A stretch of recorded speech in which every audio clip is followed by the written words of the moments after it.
Gracias. Pues muchísimas gracias por la invitación. Creo que ahí está ya bien. Gracias. Muchísimas gracias por la invitación. Estoy pues muy contenta de estar nuevamente con ustedes y hablando específicamente de este linfoma que en lo personal es mi linfoma favorito.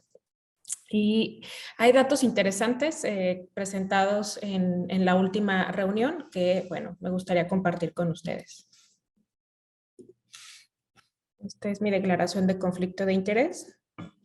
Y bueno, vamos a ver algunas de las preguntas que actualmente están sobre la mesa en linfoma de células del manto y cuáles son algunos de los trabajos que probablemente podrían responder algunas versus dejar más dudas al respecto en algunas ocasiones, ¿no?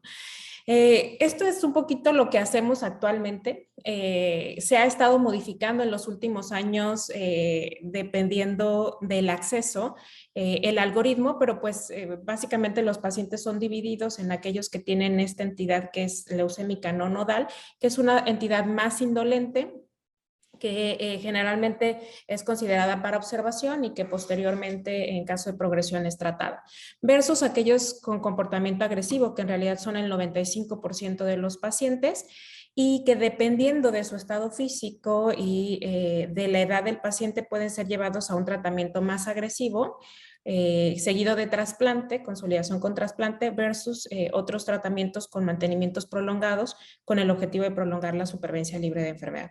Pero claro que en la mesa en los últimos años está la propuesta de cómo entran estas nuevas pequeñas moléculas, ya no tan nuevas, pero cómo es que estas moléculas se mueven a la primera línea cuando han demostrado eficacia en las segundas líneas y si esto va en combinación con quimioterapia o en combinación entre ellas en forma de quimioterapia, de tratamiento libre de quimioterapia, ¿no? Y hubo dos estudios en años recientes, publicado hace un par de años, de hecho llevado a ASH hace un par de años, que han dejado ver un poco el panorama hacia dónde va la integración de estos mecanismos. Y este es el estudio Triángulo, que recordamos tenía 3 brazos, el estándar que era quimioterapia trasplante y el otro que buscaba determinar si añadir ibrutinib a este tratamiento estándar podría ser benéfico versus omitir directamente el trasplante e ir directamente a mantenimiento. La mayoría de los pacientes cabe señalar que eran de alto riesgo. Y lo que nos mostró este estudio fue básicamente que, bueno, añadir ibrutinib al tratamiento de inducción y al trasplante mejora la supervivencia libre de progresión, no así la supervivencia global, pero también aumenta la toxicidad de manera importante. Y esta otra pregunta entre, bueno, ¿podemos omitir o no trasplante? Pues al menos estas curvas que nos permiten ver, pues parece ser que no hay una diferencia entre omitir el trasplante o continuar con trasplante en estos pacientes, lo cual esto es, pues, de cierta manera prometedor, sobre todo en poblaciones como las nuestras, donde el acceso al trasplante está limitado y esta podría ser una opción de abordaje en pacientes jóvenes, ¿no? No hay diferencia en la supervivencia libre de enfermedad. Los resultados todavía son a corto plazo. Habrá que esperar un poco más si en algún momento estas líneas se separan, ¿no? Pero la toxicidad sí es importante, sobre todo durante la fase del mantenimiento, donde es mucho mayor en pacientes que tenían el trasplante más el seguimiento con ibrutinib, ¿no? Como vemos en las diferentes barras azules, a diferencia de los pacientes que habían sido llevados a trasplante o en aquellos en los que se había omitido el trasplante. Entonces, bueno, parece que la eficacia va un poco a costo de lo que es la toxicidad. Y entonces, esto nos deja en el tintero varias preguntas, ¿no? Si esto es el nuevo estándar, qué pasó con el perfil mutacional, sobre todo hablando de P53, el seguimiento a largo plazo, que evidentemente falta. Sí, y si esto nos permitirá determinar si el trasplante podrá ser omitido en general. Ahora, existe esta otra población que es una población que no es candidata a trasplante y donde los resultados han sido más heterogéneos dependiendo de el estudio que elijas o el esquema de quimioterapia que elijas. Vemos, por ejemplo, los resultados con bendamustine, que en algunos estudios pues se van hasta 4 o 5 años de supervivencia, de mediana de supervivencia libre de progresión. R-CHOP, que está alrededor de 3 años, en algunos estudios hasta menor, y nuevas estrategias como por ejemplo esta actualización con lenalidomida rituximab, que recientemente, el año pasado, publicó el update de 51% a 9 años de supervivencia libre de progresión. El RBAC, por ejemplo, del grupo italiano, que ya también publicó el update el año pasado, de 55% a 7 años. O sea, la verdad es que bastante prometedoras en ese contexto, ¿no? Y aquí también llegó este estudio, que es el estudio SHINE, que añadía ibrutinib, ¿no? Ibrutinib hasta la progresión en comparación con el estándar que era Venda R más placebo versus Venda R más ibrutinib, ¿no? Y si bien es cierto que hay una diferencia importante en la mediana de supervivencia libre de enfermedad, no así en la supervivencia, la toxicidad en relación a añadir ibrutinib fue mucho mayor, sobre todo desde el contexto infeccioso, y esto también condicionó una mayor mortalidad no relacionada a progresión, sino relacionada a eventos adversos en este grupo, ¿no? Entonces, pues parece ser que prolongar la supervivencia con estas estrategias puede tener un costo desde el punto de vista de toxicidad, ¿no? Hablando de supervivencia libre de progresión.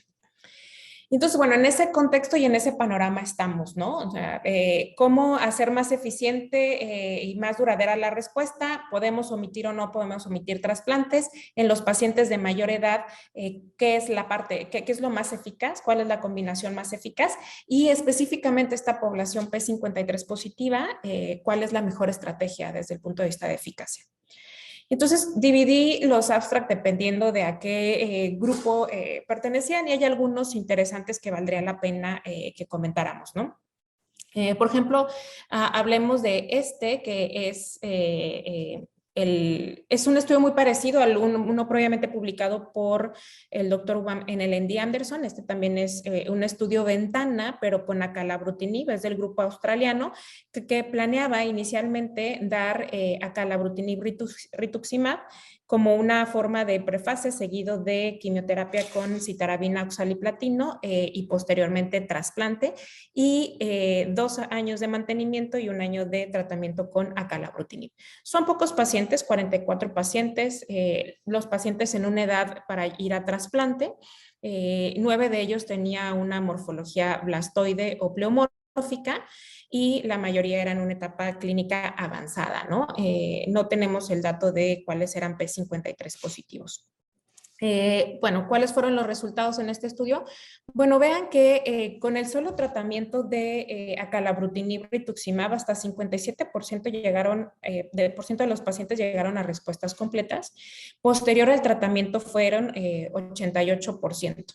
Y es interesante que la enfermedad mínima residual, pues francamente se potenció posteriormente a la quimioterapia, ¿no? Entonces, esta parece ser una estrategia que alcanza altas tasas de enfermedad mínima residual. Los eventos adversos fueron los esperados, sobre todo en relación a la quimioterapia, sobre todo hematológicos, ¿no? Como neutropenia y fiebre neutropenia, y también algunos efectos gastrointestinales. Hubo 4 muertes en este estudio, 4 fueron por progresión.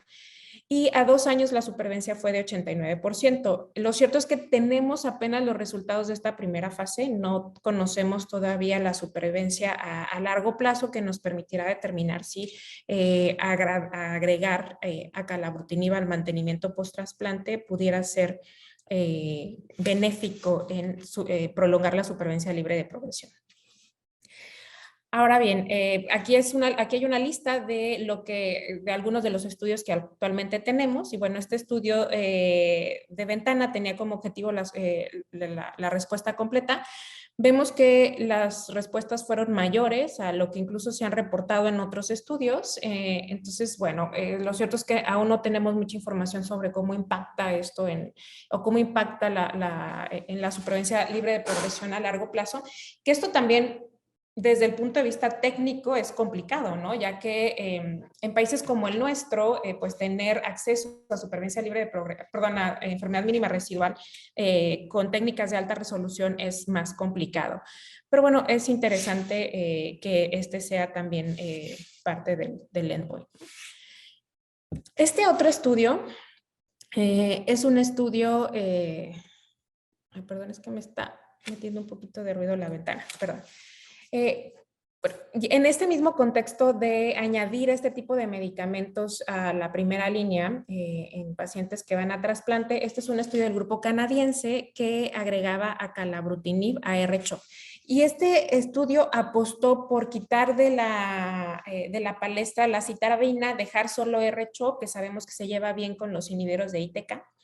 Y entonces agregar acalabrutinib R-CHOP por 6 ciclos, posteriormente ir a trasplante y un mantenimiento de 2 años con rituximab y acalabrutinib.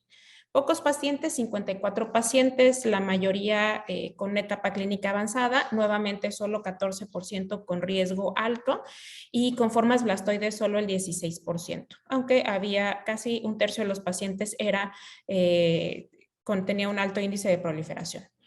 Las respuestas globales fueron del 100%, con respuestas completas del 91%, y la mediana de seguimiento es todavía muy corta, 11.8 meses. A 12 años la supervivencia es apenas del 94%, supervivencia libre de progresión y supervivencia global del 95%. 3 pacientes han desarrollado progresión, pero bueno, falta todavía ver cómo se comportan a largo plazo, tomando en cuenta el mantenimiento con rituximab y acalabrutinib, y lo mismo que la toxicidad relacionada al mantenimiento, ¿no?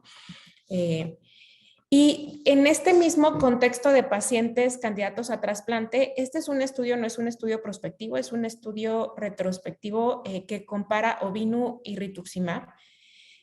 Es un estudio interesante con sus proporciones desde el punto de vista metodológico, ¿no? Evidentemente es un estudio retrospectivo, lo que hicieron fue jalar de 2 estudios prospectivos previos la información y tratar de hacer un match entre los casos para poder tener esta información. Y la pregunta era básicamente si es mejor inducir con Ovinu o con rituximab como CD20 que acompañe a la quimioterapia en pacientes con linfoma de células del manto, ¿no?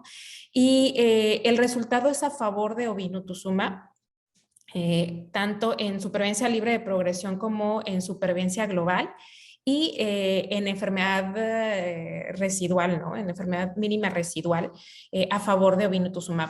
Digo, evidentemente con las restricciones metodológicas o con las reservas metodológicas que tenemos que tener, pero es interesante que ovinutuzumab podría ser el anti-CD20 de elección en combinación con el tratamiento, ¿no? Ahora, ¿qué pasó con los estudios que iban encaminados a población no candidata a trasplante? Y bueno, ahí tenemos un par de estudios interesantes. Este es uno de ellos. Este es un estudio del grupo europeo que tenía, primero fueron aleatorizados, pacientes de más de 60 años, no candidatos a trasplante, con un manto en etapa avanzada, eran aleatorizados en una primera vez a R-CHOP versus dosis altas de citarabina dexametasona, y R-CHOP, ¿no? Un alternado. Aquí se omitía el platino, como convencionalmente lo hacemos con pacientes más jóvenes, y aquellos pacientes que tenían respuesta completa o respuesta parcial iban posteriormente a un mantenimiento donde había una segunda aleatorización. Esta aleatorización era a rituximab cada 2 meses, lo cual es el estándar publicado ya hace varios años, versus R cuadrada, que es rituximab lenalidomida, durante 2 años.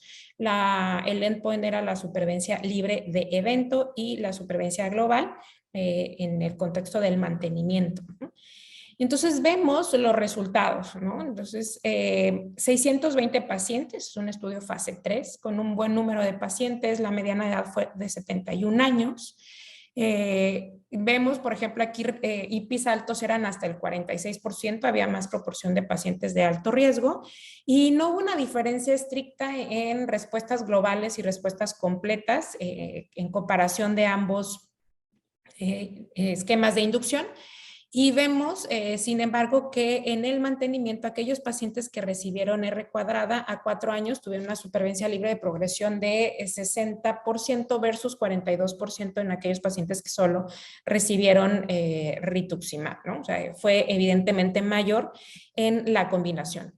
Así como mayor fue la toxicidad, hubo más neutropenia en el grupo que recibió R cuadrada, hubo más infecciones respiratorias y segundas neoplasias, sobre todo a nivel de piel, ¿no? Hubo también necesidad en más ocasiones de ajustar la dosis, evidentemente el lenalidomida debido a la toxicidad principalmente hematológica, ¿no? Pero bueno, este estudio nos muestra que probablemente con un manejo adecuado de la toxicidad, este mantenimiento es superior en este contexto. Veamos cómo se compara a estudios previos, ¿no? Por ejemplo, lo publicado por RBAC a 7 años de 55%, pues aquí la supervivencia libre de progresión va en 60%, requiere probablemente mayor seguimiento para ser comparable con estos estudios, pero bueno, es relativamente comparable con los previos, ¿no? Este otro estudio es como el siguiente paso al RBAC y también es un estudio muy interesante. Este es un estudio nuevamente del grupo italiano, publicado por el grupo del doctor Visco, que buscaba determinar la eficacia de añadir venetoclax en pacientes con alto riesgo posteriormente al RBAC 500, ¿no? Entonces, este estudio tenía como objetivo buscar, primero dividir a los pacientes, ¿no? Dividían a los pacientes en alto y bajo riesgo. ¿Cuáles eran de alto riesgo? Aquellos que tenían una morfología blastoide, que tenían un índice de proliferación de más del 30% o que tenían la mutación o de lesión de P53, ¿no? Entonces, esto de primera ya nos permite diferenciar bien los grupos. El grupo de bajo riesgo es aquellos que no tenían estas características. Los de bajo riesgo iban a RBAC 500 por 4 ciclos, posteriormente estudio de imagen y nuevamente 2 ciclos, aquellos que tuvieran respuesta a 2 ciclos más. Si tenían solo respuesta parcial o menos, iban a la consolidación con venetoclax versus aquellos que tenían respuesta completa, continuaban solo en seguimiento. Y el grupo de alto riesgo recibía inicialmente 4 ciclos de quimioterapia y posteriormente una consolidación de facto con venetoclax por 4 ciclos a una dosis de 800 miligramos y posteriormente un mantenimiento por 2 años a una dosis de 400 miligramos. Hubo 140 pacientes, de los cuales de alto riesgo eran 39%, de bajo riesgo 61% y la mediana de edad era 72 años. Estas son las características desde el punto de vista de riesgo. Y aquí es interesante lo que ya sabíamos, cómo no hay una correlación completa entre estos marcadores de riesgo. Vean, el 24% tenía un índice de proliferación elevado, 20% tenía la mutación, pero vean cómo la mutación no siempre se correlaciona con un índice de proliferación elevado o con la de lesión o incluso con las variantes blastoides. Sabemos que hay una buena correlación entre ellas, pero aún así hay un grupo P53 positivo que no tiene ninguna de estas otras características, ¿no? Ni la de lesión, ni la forma blastoide, ni el índice de proliferación elevado, ¿no? Entonces, esto pues nos pone en jaque porque realmente lo ideal es buscar medir P53 desde el punto de vista de secuenciación, que sería lo ideal en los pacientes, ¿no? Aunque la inmunohistoquímica suele tener una buena correlación. ¿Cuáles fueron los resultados? Bueno, en aquellos pacientes que tenían alto riesgo, las respuestas globales fueron de 85% y 61% las respuestas completas, como vemos en esta barra. Obviamente los pacientes de bajo riesgo tuvieron respuestas completas más altas, vean hasta el 91%, ¿no? Y aquellos pacientes que fueron, 54 pacientes de alto riesgo que fueron a venetoclax, bueno, el 80% llegaron a la consolidación, 69% al mantenimiento y 48 terminaron el tratamiento, ¿no? Lo cual nuevamente habla de progresión y también habla de efectos adversos, donde los más frecuentes fueron los hematológicos, dermatológicos y también hubo muertes asociadas a COVID. Es interesante que 10 pacientes que iniciaron venetoclax con remisión parcial tuvieron eventualmente 3 de ellos respuesta completa, 1 persistió en respuesta parcial y bueno, 6 de ellos tuvieron progresión. ¿Qué fue con respecto a la supervivencia libre de progresión? Bueno, esta es la curva de la supervivencia libre de progresión. En la línea azul vemos a los de alto riesgo y en la línea amarilla a los de bajo riesgo, ¿no? Aquellos de bajo riesgo tuvieron una mejor supervivencia libre de progresión, que fue de 85% versus 58%, y lo mismo fue en la supervivencia, 88 versus 66%. ¿Qué factores influyeron? Sobre todo P53 y la morfología blastoide, ¿no? Fueron altamente predictivas. Hagamos una comparación entonces con lo publicado recientemente el año pasado de la actualización del RBAC 500. Aquí recordemos que eran 57 pacientes, no estaban divididos por riesgo y esto no fue de manera prospectiva evaluada, cuáles eran P53, blastoide, etcétera, ¿no? Pero vemos aquí a 2 años que la supervivencia libre de progresión pues supera el 75%, ¿no? Lo cual, si vemos en toda la población en este estudio, realmente es muy similar, ¿no? Lo interesante en la población de alto riesgo es que si la comparamos con lo que tenemos previamente publicado ya hace algunos años, que nos mostró que aquellos pacientes que tenían P53 mutado tenían una mediana de supervivencia libre de progresión de apenas 9 meses, pues aquí podemos observar que a 2 años la mediana no ha sido alcanzada y es de 58%. O sea, no es un tratamiento que permita saldar completamente el mal pronóstico de P53 para llegar al bajo riesgo, como es claro en las curvas, pero finalmente es una opción terapéutica que permite en casi la mitad de los pacientes tener una supervivencia mayor, ¿no? Entonces creo que eso como resultado es interesante. Ahora, específicamente hablando de los pacientes de alto riesgo, tenía las características de ser pacientes mayores y de alto riesgo, pero hablando de pacientes de alto riesgo, otro estudio que presentaron fue este estudio que es el BODEN. Este estudio es un estudio que tenía como objetivo demostrar la eficacia de la combinación de estos 3 medicamentos en el contexto de pacientes mutados. Y aquí es importante decir que todos los pacientes fueron llevados a secuenciación y se demostró su mutación. Diferentes mutaciones, lo cierto es que parece que hay algunas que son más patogénicas que otras, pero bueno, todos los pacientes estaban mutados, ¿no? Pacientes sin tratamiento previo, e iban inicialmente a, los primeros 2 ciclos tenían zanubrutinib y obinutuzumab, y en el tercer ciclo se agregaba venetoclax en forma de rampa con el objetivo de disminuir el riesgo de lisis tumoral. A los 2 años, aquellos que tuvieran respuesta completa o enfermedad mínima residual, paraban el tratamiento, aquellos que no, continuaban con Sanu y venetoclax.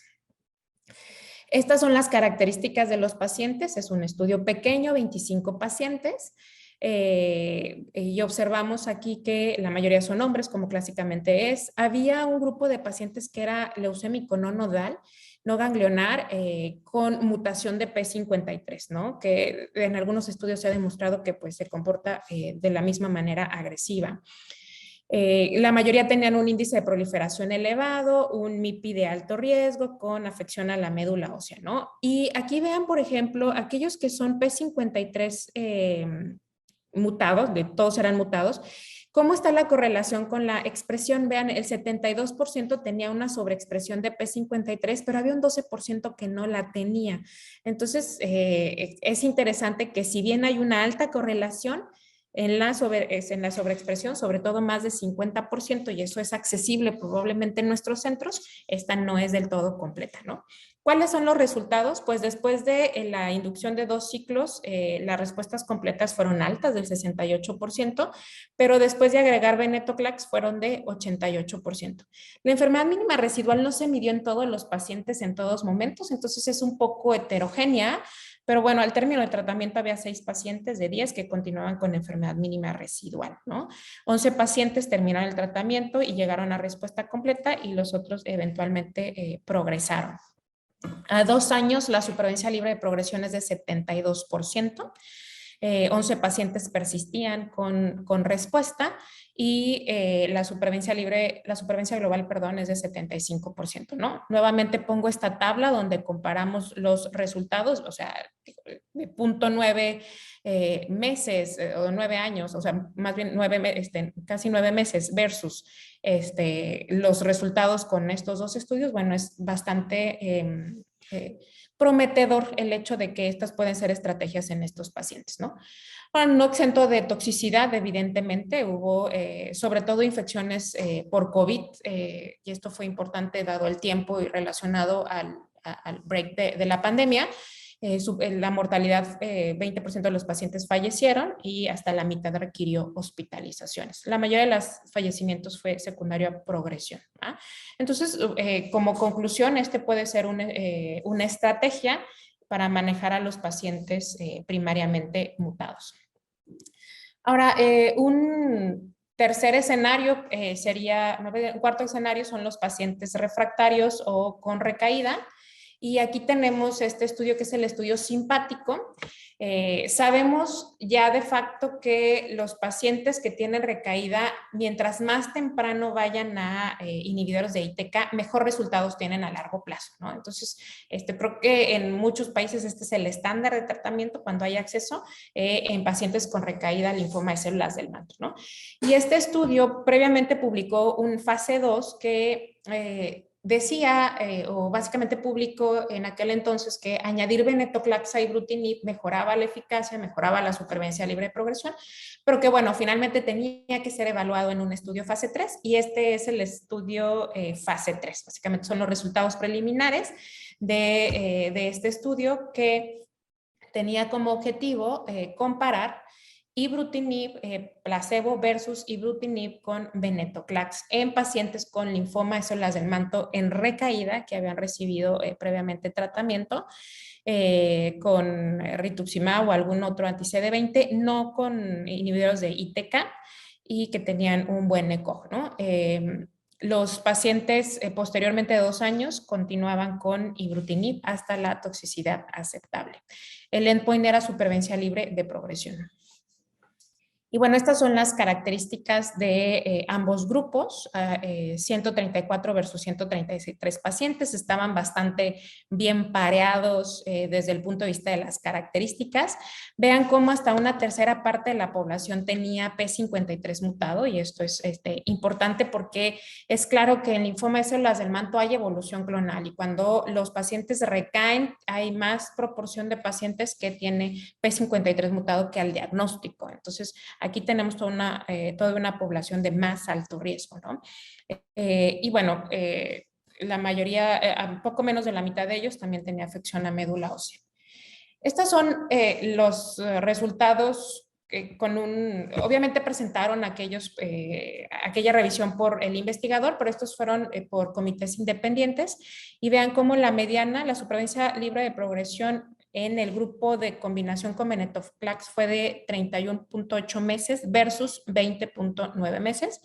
Cuando esto fue estudiado por la FDA, incluso fue reportado mayor, 43 versus 22.1, ¿no? Donde hay una clara diferencia en meses en relación a los pacientes que recibieron la combinación. Ahora, esto no se traduce en supervivencia, ¿no? Realmente la supervivencia fue similar en ambos grupos. La duración de la respuesta sí fue mayor en aquellos pacientes con la combinación. Y algo interesante que pasó aquí fue que reportaron, esto nuevamente cayó en este tiempo de la pandemia y hubo una mortalidad importante relacionada a COVID, ¿no? O sea, a pacientes con COVID. Pero esto finalmente es importante porque es una población de riesgo, una población que generalmente tiene una edad mayor. Y bueno, probablemente en el futuro, digo, espero que no, pero vamos a estar expuestos a estos nuevos virus y a estas infecciones. Y entonces esto es algo que no podemos exentar como pasó una sola vez y no va a volver a pasar, sino que es evidente que estos pacientes se infectan, ¿no? Y que se infectan con una mortalidad importante relacionada a la infección. Vemos cómo los eventos hematológicos fueron más importantes en el grupo de la combinación, como por ejemplo la neutropenia neutropenia, la trombocitopenia y la anemia, así como algunos efectos gastrointestinales. Y en ambos grupos el porcentaje de ajuste de ibrutinib fue parecido. Evidentemente en el grupo de venetoclax se reportó también ajuste de dosis en ambos grupos, ¿no? Y vean aquí, 5 pacientes se infectaron en el grupo de ibru-venetoclax versus solo un paciente en el grupo de ibru. Entonces, bueno, este estudio básicamente concluye que la supervivencia libre de progresión es mayor, no así la supervivencia global, la toxicidad es moderada, pero esta podría ser también una opción, probablemente en grupos de más alto riesgo, ¿no?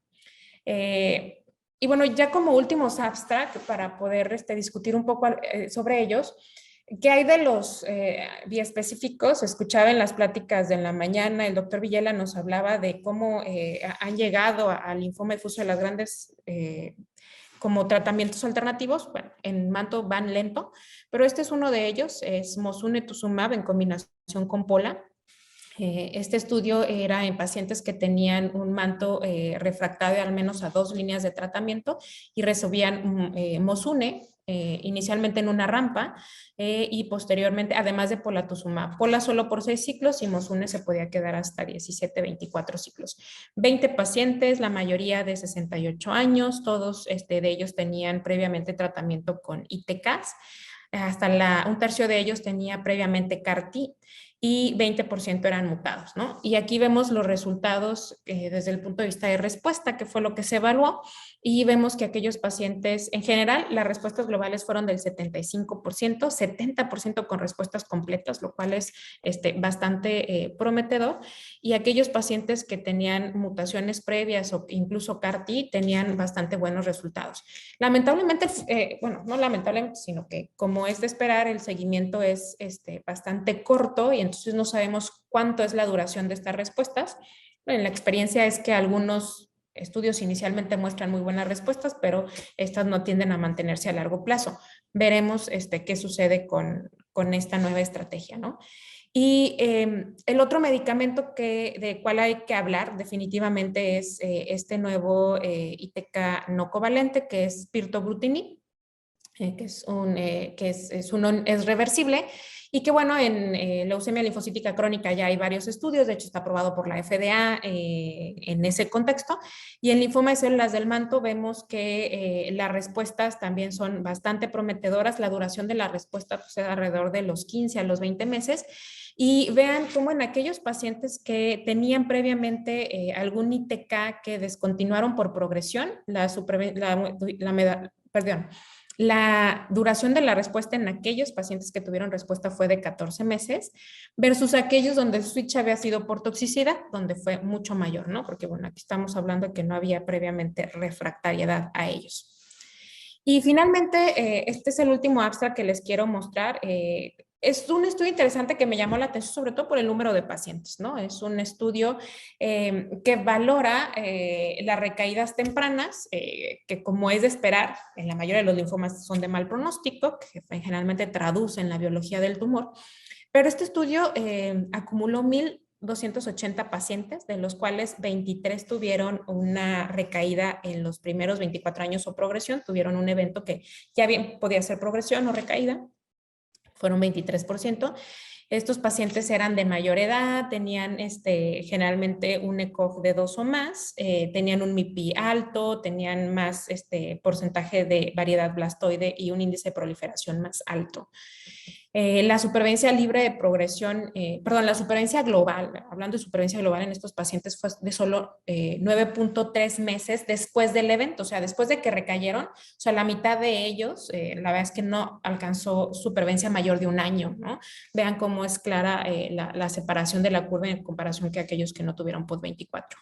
Ahora, ¿qué pasó con el otro grupo que no tuvo POD24? Bueno, eventualmente 34% de los pacientes recayeron y de estos pacientes la supervivencia después del evento fue de 49 meses, ¿no? O sea, comparados a estos otros 9 meses, es decir, aquellos pacientes que recaen de manera más tardía son más rescatables que aquellos pacientes que recaen de manera temprana.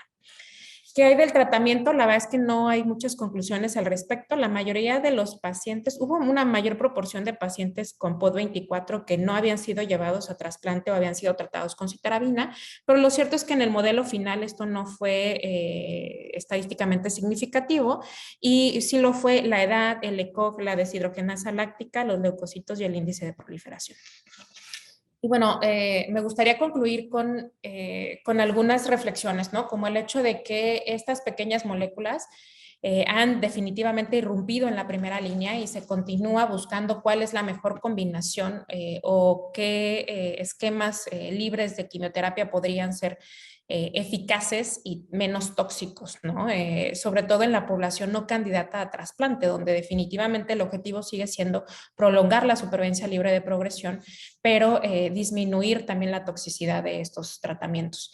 Y en pacientes con refractariedad o recaída, definitivamente los inhibidores de ITK son el estándar de tratamiento actual, pero las nuevas combinaciones o las combinaciones específicamente en grupos de mayor riesgo tienen que seguir estudiando, ¿no? En este contexto.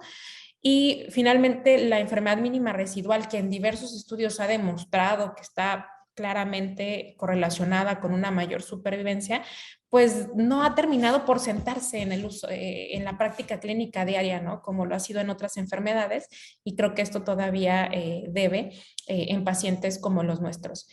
Yo creo que en México, por ejemplo, el acceso a tanto ibrutinib, acala, sano, sigue siendo limitado. Si bien es cierto que hay más programas que le permiten el acceso en hospitales públicos, porque en hospitales privados generalmente los seguros médicos no tienen problema por cubrirlo, pero en hospitales públicos vemos un poco más de acceso que lo que veíamos en otros años, pero pues sigue siendo un gran faltante, ¿no? Entonces, yo creo que una estrategia, al menos como yo lo veo desde México, es primero identificar a esta población de más alto riesgo para tratar de consolidarla de manera más efectiva, probablemente con una combinación de este tipo de medicamentos en primera línea. Segundo, el acceso a trasplante sigue siendo bastante limitado, ¿no? Incluso en estos pacientes jóvenes que podrían tener una supervivencia libre de progresión larga con quimioterapia trasplante, sigue siendo bastante limitado y como país tenemos que trabajar en estas redes para hacerlo más eficiente. Y finalmente, el gran reto sigue siendo la recaída, ¿no? Para recaída tenemos pocas opciones y tenemos que seguir trabajando en el acceso para ellas, ¿no? Y bueno, pues finalmente agradezco nuevamente la invitación a este foro. La Y bueno, primera pregunta encantada de dice, estar los con diseños que ustedes. nos Gracias. mostraste usan BTK en la inducción más trasplante y mantenimiento con BTK sin brazo comparativo. Teniendo los datos preliminares del triángulo, que si lleva rama comparativa, ¿podría sugerir a tus pacientes la inducción con BTK, trasplante y mantenimiento con BTK? No. Sinceramente, en México, yo creo que esta estrategia, o sea, ha demostrado ser más tóxica, es más costosa y yo creo que por ahora la estrategia con trasplante, o sea, llevar al paciente a trasplante sigue siendo la mejor opción en países como el nuestro. Incluso el trasplante es más económico que mantener el ITK por 2 años en ese contexto. Ahora, yo creo que el brazo más atractivo del triángulo, a mi personal punto de vista, es el brazo que no fue a trasplante. O sea, creo que ese es el brazo más atractivo porque en lo limitado que estamos al acceso a trasplante, pues probablemente llevar al paciente a 2 años de mantenimiento y tener resultados a largo plazo similares, que eso falta por demostrar, podría ser una estrategia, ¿no? En lugares donde no contamos con trasplante tan fácilmente, ¿no? Pero bueno, personalmente yo supongo que habrá quien diferirá para utilizar esta estrategia, pero la toxicidad creo que sí es importante en ese grupo trasplante y brutinib, mantenimiento y brutinib. Sí. Y con respecto al P53, con las otras variables, ¿crees que pueden ser por la metodología para detectarla? Y con el mismo punto, si la expresión por inmunistoquímica del TP53 versus molecular mutado, ¿qué crees con respecto a esa diferencia? Porque hay varios centros Uh donde -huh. no tienen acceso a hacerlo por biología molecular. Ujú. Sí, definitivamente la metodología importa. O sea, el que es definitivamente más impactante o más sin pronóstico es aquel cuando demostramos la mutación por secuenciación. Es claro, ¿no? Pero creo que o sea, en mi experiencia, y creo que hay también bibliografía suficiente que sustenta que la correlación con con la sobreexpresión es alta, ¿no? Entonces, sobre todo cuando la sobreexpresión es más del 50%. Hay quien pone 30% como punto de corte, pero sobre todo cuando la sobreexpresión de P53 es más del 50%, hay una alta correlación que es más del 90% con la mutación. Entonces, creo que por ahora, al menos en nuestros centros donde sí puede ser accesible pedir P53, sería mandatorio solicitar P53. Ahora, el problema es qué haces cuando lo tienes positivo, ¿no? Porque, bueno, si no tienes libros, entonces, si, ¿qué haces, no? Entonces, eso de repente también puede ser un poco frustrante, ¿no? Entonces. Hay otra pregunta del doctor Germán. Dice, en el BOVEM había 16 de 25 pacientes mayores de 65 años. 4 pacientes, 25% de los mayores, murieron en remisión. ¿Puede ser que BOVEM sea un esquema para menores de 65 años? O sea, ¿cuál es tu opinión? Sí, sí. Es que inicialmente uno piensa, ay, estas moléculas altamente eficaces, pero el costo de la toxicidad ha sido importante, ¿no? O sea, la verdad es que son pacientes donde vemos que las inmunoglobulinas caen y que los procesos infecciosos como COVID, a pesar de que estén vacunados, se vuelven más graves y que la principal causa de mortalidad son procesos infecciosos. Entonces, de repente uno dice, bueno, ¿qué sacrifico, no? O sea, ¿sacrifico eficacia o sacrifico a lo mejor hasta mortalidad relacionada a la infección? Entonces, sí, definitivamente creo que este es un tema a considerar. Evidentemente, los pacientes jóvenes lo toleran mejor. Entonces, sí, podría ser que esta combinación fuera mejor tolerada en pacientes de menor edad.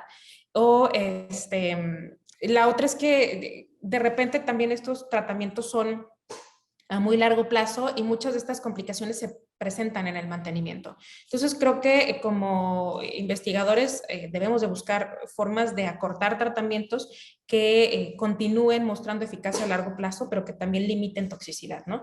Pero de primera instancia sí, considero que probablemente este esquema en pacientes mayores tendría que utilizarse con cuidado y con una estrecha vigilancia de procesos infecciosos.